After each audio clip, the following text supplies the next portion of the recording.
Here's something a lot of Prius owners have been longing to do for quite some time: plug in their car. Though a handful of you have been modifying your Prii for plug-in capability through aftermarket outlets, Toyota will offer a factory-built version for retail sale in 2012. For the past year and a half, Toyota has been circulating a small number of these Prius plug-in demonstrators for final testing. And though the majority of the engineering is already in place, there's still time to weigh in and effect positive change on the final product. And here's the gist of the Prius PHV.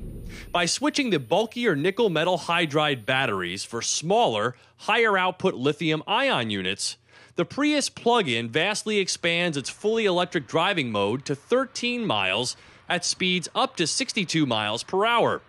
Once you deplete the battery's full charge, the Prius falls back to normal, full hybrid mode and then operates like a regular Prius.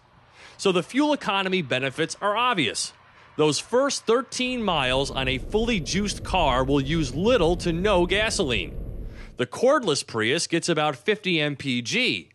Driving this Prius PHV for the week and using it like you would in normal everyday driving conditions, a lot of around the town but also a good deal of highway, like I do all of my test cars, I averaged an impressive 82 mpg over 214 miles.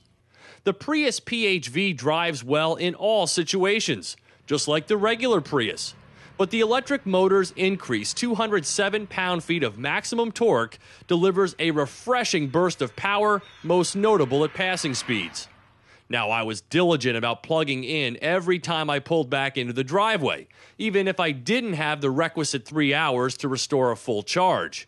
A 220-volt home charger cuts that time in half. Now, the new ritual involved here is that when you come home from driving, you should plug your car back in.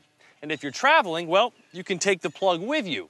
Now, this may seem like an inconvenience, but it sure beats going to the gas station. A base 2011 Prius stickers for $22,410.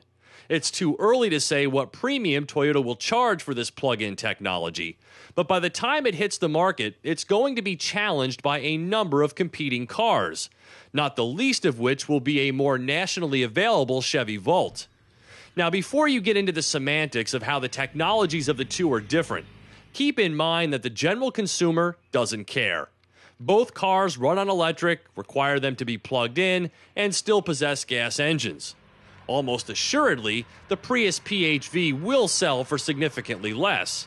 But taking the dollars out of the equation, the Volt is by far the superior car. And that was my lingering thought all week. For as highly as I regard the current generation Prius, this PHV version already seems like yesterday's news. Keeping in mind that this is a pre-production model, I don't want to chastise it for feeling cheap, but at the very least the electronic displays seem dated.